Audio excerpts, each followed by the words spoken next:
You thought you were setting boundaries, but let's be honest, you were constructing emotional drywall around your soul and calling it self-care. One moment, you're reading Carl Jung with a chamomile tea, nodding about individuation. The next, you've ghosted half your contacts and trained your nervous system to flinch at every unexpected call like it's a bill collector from 2007. At first, it feels amazing. The silence. Divine. The unread texts. Liberating. You start walking past your phone like it's an ex you've healed from. But slowly and very subtly, a strange sort of echo forms in your life. Not the kind that bounces off the walls of a cool loft apartment filled with a solitude. No, this is the cold kind, like yelling into a canyon and realizing it's not yelling back anymore. You tell yourself, I'm just protecting my peace, but peace shouldn't feel like solitary confinement with better throw pillows. Here's the trap, you became unavailable to others because you had to. People took. People drained. People assumed you were a 24/7 customer service hotline for their feelings. So you did the brave thing, you stopped answering. But then, you kept not answering. And not just to them. You stopped answering your own need for connection, for risk, for letting someone actually know you. Carl Jung once said, loneliness does not come from having no people around you, but from being unable to communicate the things that seem important to you. It's the kind of quote that feels like it's looking you dead in the eye while you're totally fine eating hummus alone at 11 p.m. You didn't mean to lock yourself in. You were just trying to stop bleeding out for people who never noticed you were cut. But now the bandages have become armor and you forgot to take it off. You don't just avoid people, you avoid being perceived. And somewhere in there, you stopped perceiving yourself. Let's talk trauma math for a second. If person A always shows up and person B always expects it, person A eventually burns out. The solution isn't to become person C, the ice wall of emotional Antarctica. The solution is to learn how to show up for yourself first, so others don't get the deluxe version of you that you can't even afford anymore. The danger of becoming too unavailable isn't that people will leave you alone. It's that you'll start believing you deserve to be. And here's where it gets spicy, the unavailability starts to feel like power. Like revenge. You imagine those people wondering where you went. You picture them craving your attention. It's intoxicating. You're no longer the bleeding heart they are. You've reversed the dynamic. But you also stopped loving. And that, unfortunately, is not the flex you think it is. So the question becomes, what part of your emotional disappearance was necessary and what part is just your grief dressed up as empowerment? Be honest. Not Instagram quote honest. Gut-wrenching, I might cry in the shower tonight honest. Look, boundaries are essential. But what you've built isn't a boundary, it's a moat with alligators and a sign that says, if you truly cared, you'd swim. Nobody's swimming. Not because they don't love you, but because you look like you'd bite. Practical moment, take stock of your fortress. Ask yourself 3 questions. 1. Who did I push away that I miss, but I'm too proud to admit it? 2. What unmet need am I disguising as self-sufficiency? 3. Am I protecting myself or punishing the world for not choosing me? And here's your shadow work ritual. Tonight, instead of shutting down the moment someone texts, can we talk? Try replying, only if you're ready to be honest. It's terrifying. It's vulnerable. But it's a door. Because here's the deal, you lock the door. And while you're in there doing all this inner work, the world keeps spinning. It's not waiting. People forget. People move on. And no one's going to knock forever. The hardest part of healing isn't detaching, it's learning how to reattach with discernment. Jung warned against one-sided development. Hyper-individualism is just as dangerous as codependency. And if your idea of individuation is cutting every cord and meditating yourself into an echo chamber of I don't need anyone, you've missed the point. Individuation is wholeness. And wholeness includes connection. Here's your dark humor for the night. Becoming emotionally unavailable because of past trauma is like becoming a vegan because one hot dog betrayed you. Sure, it's healthier. But deep down, you still cry when you pass a barbecue. Somewhere along the line, you stopped being too nice and became a little terrifying. Not in a serial killer kind of way, but in that quiet, I'm not sure if you hate me or just healed sort of way. Congratulations. You've unlocked your inner villain. The one who says no with a smile. The one who leaves group chats without a word. The one who finally stopped apologizing for existing with emotions that don't come in a nice filterable format. And yet, here's the uncomfortable truth, your inner villain isn't evil. They are just tired of being the hero in a story that never had your name in the credits. Carl Jung called it the shadow, the unconscious part of you you've repressed, denied, shoved into the emotional basement like a pile of unpaid parking tickets. But here's the plot twist, that villainous voice in your head, the one that tells you to put yourself first, skip the guilt, and not return that you up text. That voice might be the most honest part of you. Let's not romanticize it, though. Sometimes your inner villain goes too far. They ghost people who deserved an explanation. They interpret "can I talk to you" as a personal attack. They build theories about betrayal out of a single delayed emoji. But they are not evil, they are protective. They've just got trust issues and an advanced degree in disappointment. And here's where it gets real: you need your villain. Because the part of you that everyone praised for being so helpful was secretly dying inside. You were praised for self-abandonment. They called it selfless, but it was just a slow erasure. The inner villain kicks the door open and says, "We are not doing that anymore." Now, does this mean you cut off every friend who forgets your birthday? No. That's not a boundary, that's emotional pyromania. But the villain gives you clarity. They show you where your energy leaks, where you smile while dying inside, where being available turned into being disposable. Here's a little real-world moment. Remember the last time someone messaged you with a "Hey, I need help," and your stomach dropped like a bad Wi-Fi signal? That wasn't selfishness. That was your nervous system sending a voice memo. We've done this before. It didn't end well. But practical application. Don't ignore that. Don't suppress it. Channel it. Ask your inner villain, what does this situation demand that my nice self refuses to acknowledge? That question right there. That's your mirror. Because sometimes the villain just wants you to stop sacrificing yourself on altars that don't lead to heaven, just to other people's comfort zones. Now, let's pause for some comedic self-flagellation. You've spent years helping people heal their wounds while bleeding out through your own trauma like a cracked Capri Sun. You've handed out advice like candy, then cried alone because no one ever asked if you were okay. But hey, at least you've got boundaries now, right? Even if they are shaped like emotional barbed wire. The deeper issue isn't that you've become a villain. It's that you were never allowed to be whole. You were allowed to be polite, reliable, sweet. But the second you said, "I don't want to do that," suddenly you are difficult, cold, changed. Spoiler, you didn't change. You just stopped shape-shifting. Here's a quote from Jung that stings a little if you're brave enough to let it land. To confront a person with his shadow is to show him his own light. So what's your light? What are you trying to protect when you go quiet, cancel plans, and start referring to everyone as a draining? Is it your sanity? Your energy? Your fear of being hurt again? Whatever it is, it matters. But unavailability isn't a cure. It's a stage. A necessary one, yes, but not the destination. The villain shows you the boundaries, but they don't build the bridge. That's your job. And the longer you stay in the villain role, the more you'll confuse self-respect with self-isolation. Let's be real, sometimes you're not choosing peace, you're avoiding discomfort. That's not healing. That's hiding with a yoga mat. So tonight's ritual? Write down 3 things your inner villain does really well. Maybe it says no without panic. Maybe it senses manipulation from 500 yards. Maybe it doesn't return texts from people who never respected your time. Then write 3 ways you can soften without losing that power. Maybe it's replying later, not never. Maybe it's allowing a friend to help you. Maybe it's saying, "I need space," instead of just vanishing like the emotional Loch Ness monster. Here's the tightrope. Stay too long in your hero era and you burn out. Stay too long in your villain era and you burn bridges. The goal isn't to be liked. It's to be whole. Because, and this is the kicker, the people who love you will love all of you. Even the part that says no, even the part that chooses silence, even the version that's still figuring it out. So I'll leave you with this open question.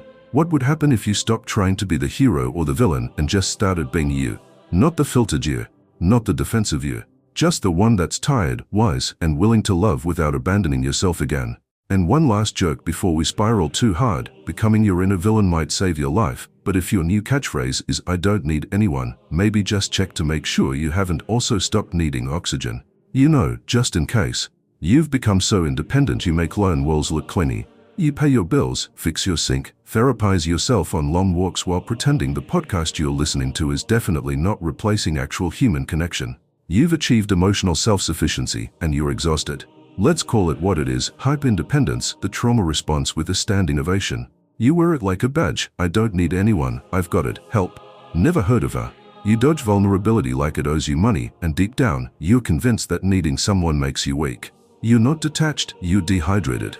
It usually starts with a heartbreak or betrayal so sharp it splits your trust in half. A parent who made love conditional. A partner who used your openness as ammunition. A friend who took and took until there was nothing left but your polite smile and 3 unread texts. So you said, "Never again." And you meant it. You built routines, got really into personal development, bought crystals or weights or some overpriced coffee ritual that gives your mornings meaning. You became your own support system, best friend, mentor, and personal Uber driver.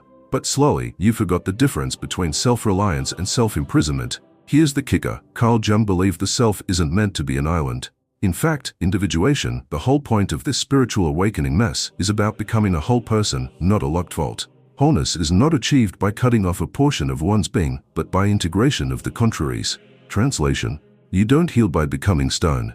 You heal by becoming real. But real means soft. It means being seen. And that scares the part of you that still flinches when someone gets too close. Because closeness means risk. And risk? Well, last time you tried that, you got emotionally clotheslined.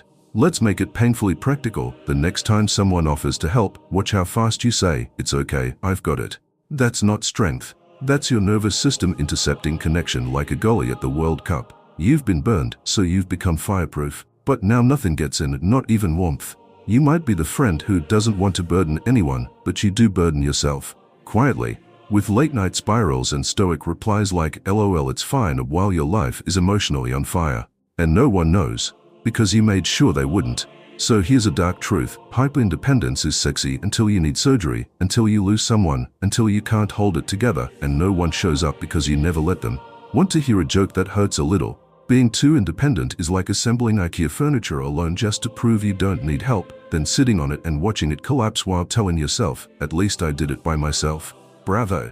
You're traumatized and sitting on the floor. But let's dig even deeper. What's underneath this compulsion to be unbothered, unaided, and unshaken? Control. You don't trust people to stay, so you make sure you don't need them. That way, when they disappoint you, and they will, it won't hurt. Except it still does. You just pretend it doesn't. You learn to pre-grieve every relationship. You learn to be the lever, not the left. And somewhere in that defensive genius, you forgot that true strength isn't building walls. It's building discernment. Knowing who deserves your vulnerability, not assuming no one does. So here's your shadow work ritual. For the next 7 days, accept help from anyone. Let someone carry your groceries. Say yes when someone asks, "Do you need anything?" Text a friend and say, "I'm not okay," without softening the blow. Let someone hold space for you. And when you're inside scream, "You're being needy," remind yourself, "You're being human." Here's an open question that might sting a little. Who taught you that needing people made you unlovable? Was it a parent who punished your emotions? A partner who labeled your needs as too much? A culture that glorifies grind and silence? Whoever it was, they were wrong. Dead wrong. But you've kept that blueprint as if it's a survival guide. The truth is, needing people is part of being alive. Even your lungs need oxygen. Your brain needs sleep. Your heart needs affection. You weren't built for solitude, you were built for selective connection. So yes, you're strong. And yes, you can handle it all alone. But should you? Let's talk daily rituals, real ones, not write your manifestations under the full moon and cry into herbal tea, although hey, if it works, try this instead. When you feel overwhelmed, say out loud, "I'm allowed to need support." When someone offers help, pause, breathe, then say, "Yes, thank you." When you're about to say, "It's fine," try saying, "Actually, it's been rough." These micro moments of surrender, that's what healing looks like. Not grandeur, not perfection, just honesty, small and soft and terrifying. Because here's the truth, being open is a bigger flex than being untouchable. So let me ask you one last thing before we leave this emotional IKEA cabinet behind. What kind of life are you building? One where you survive alone, or one where you finally feel safe being known? You tell yourself you're just being more aware. You say it with pride, as if you've transcended the human condition and now float 3 inches above your bed at night, unbothered, unbent, and utterly detached. You've got a meditation app, a stack of unread spiritual books, and a finely tuned ability to disappear emotionally even while sitting across the table from someone who loves you. But let's not kid ourselves. You didn't become aware. You became absent. There's a fine line between awareness and isolation, and the scariest part, you rarely notice when you've crossed it until the silence stops feeling like peace and starts sounding like an echo chamber. At first, solitude feels like healing. Eventually, it becomes hiding. You were supposed to be learning to observe your emotions, not abandon them like expired groceries. But here you are, emotionally ghosting yourself with phrases like, "I'm just protecting my energy," while secretly wondering why everything feels so numb. Jung, ever the spiritual realist, warned us, people will do anything, no matter how absurd, to avoid facing their own soul. And sometimes the absurdity looks very healthy, like 6 a.m. cold plunges, soy candles that smell like adjectives, and a detachment practice that's just emotional suppression with a Spotify playlist. You tell yourself you're growing, and in some ways, you are. You've learned to say no. You've stopped chasing people. You sit with discomfort instead of flailing in it. But you've also started to avoid joy because joy requires openness. And openness feels too much like risk. Like exposure.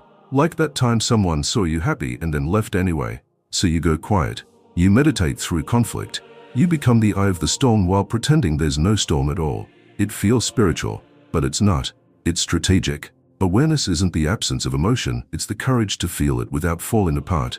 Let's go deeper. You've probably noticed that you don't react like you used to. Someone insults you. You shrug. Someone betrays you. You journal. Someone leaves you. You take a long walk and analyze the pain like a therapist in denial. You've trained yourself to observe everything but engage with nothing. And that's not Zen. That's emotional hypothermia. Here's the problem: your growth became a fortress. You grew out of your trauma, but you also grew out of your reach. People can't find you anymore. You stopped being available, not just to others, but to life, to moments, to vulnerability. You turned every connection into a possible liability, so you minimized them like spam emails. Want a little dark laugh? You're not unbothered. You're just so used to emotional warfare that peace feels like waiting for the next bomb. So you stay alert, numb, quiet, alive. But numbness is not awareness. Numbness is the aftershock. Let's make this wildly practical. Next time you say, "I'm just being more aware," ask yourself, am I present in this moment or performing presence? Am I watching life from the balcony or actually living it? Am I grounded or just avoiding anything that could shake me? And when someone close to you says, "You seem distant," resist the urge to spiritual splain them into silence. Maybe they are not attacking your growth. Maybe they miss you. Because in your quest to never lose yourself again, you lost something else, your capacity for reciprocal intimacy. Here's a little shadow work ritual for tonight. Write down 3 times this week you emotionally checked out. Now write what you were afraid might happen if you'd stayed connected. Would they have judged you, hurt you, needed more from you than you had to give? Now ask, was that fear based on now or on then? Because awareness means knowing the difference between the wound and the world. The truth is, some of you are healing in hiding. You've mistaken your hermit phase for enlightenment. And while silence is sacred, it can also be a trap, especially when it becomes your identity. Let's talk connection. Not the clingy kind. Not trauma bonding. Not constant texting. Presence. Eye contact. The quiet inhale before you say something real. The vulnerability of not knowing how the other person will respond and doing it anyway. Because that's awareness, too, letting go of control and allowing life to surprise you. Ask yourself this: what would change if you stopped treating presence like a performance and started treating it like a practice? You don't need to be unshakable. You need to be reachable. And for the love of all things caffeinated, you don't need to ascend every time someone irritates you. Sometimes, the most spiritual thing you can do is say, "That actually hurt," instead of turning into a sentient Buddha statue with emotional Bluetooth turned off. So here's your uncomfortable truth of the night: you didn't outgrow connection, you just got scared of needing it again. You think you're calm, but you're just quiet. You think you're wise, but you're just tired. And you think you're healed, but maybe you're just hidden. And if you're nodding right now, smiling like this totally applies to someone else, congrats, you've officially detached so hard that you can't even self-diagnose anymore. You've made it this far. You've built your walls, claimed your villain era, self-soothed into hyper-independence, and practiced the art of spiritual detachment like it's your side hustle. Bravo! You're officially harder to access than an emotionally mature father figure. But now what? Now comes the hard part, coming back. Because here's the truth: becoming whole has nothing to do with disappearing. It's not about turning into a fortress of one.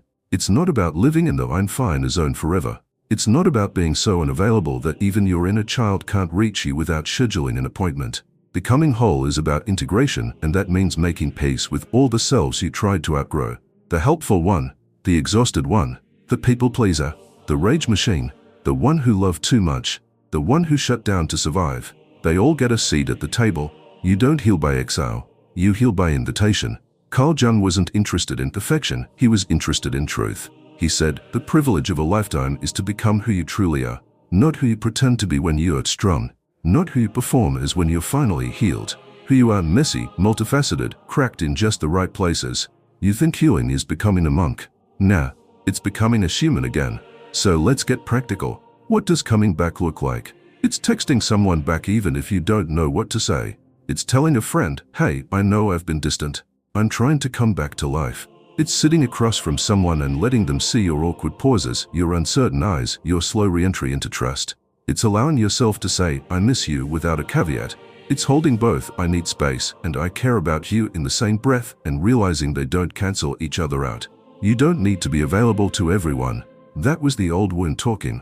But total unavailability, that's just the pendulum swinging to the other extreme. Real strength is discernment. knowing when to say yes, when to say no, and when to say nothing because you're still figuring it out. Here's your shadow work ritual. Find one person who's earned it and give them access. Just one. Not the whole world. Not your entire follow account. Just someone who's shown up before. Tell them something real. Ask for something small. Let them see the you that's not curated. It'll feel wrong, weak, unsafe. Good. That's your nervous system rebooting. Because let's face it, your avoidance is just your fear of being too much dressed up as stoicism. But the right people won't think you're too much. They'll think you're finally here. And if you don't know who those people are yet, that's okay. You've got time. You're not late.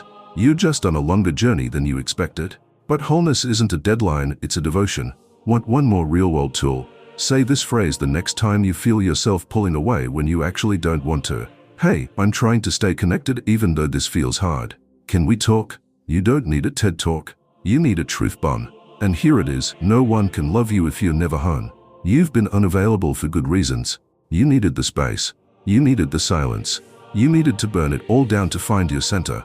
But now it's time to open a window. Let some light in. Let someone in. And maybe the first person you let back in is you. Because you've been hiding from yourself, too.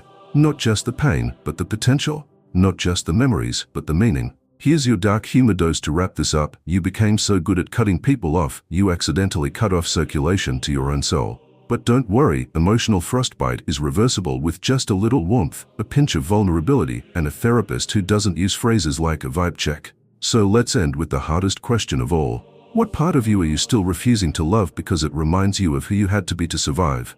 That's the final shadow. The one that doesn't roar. The one that whispers, "Don't leave me behind."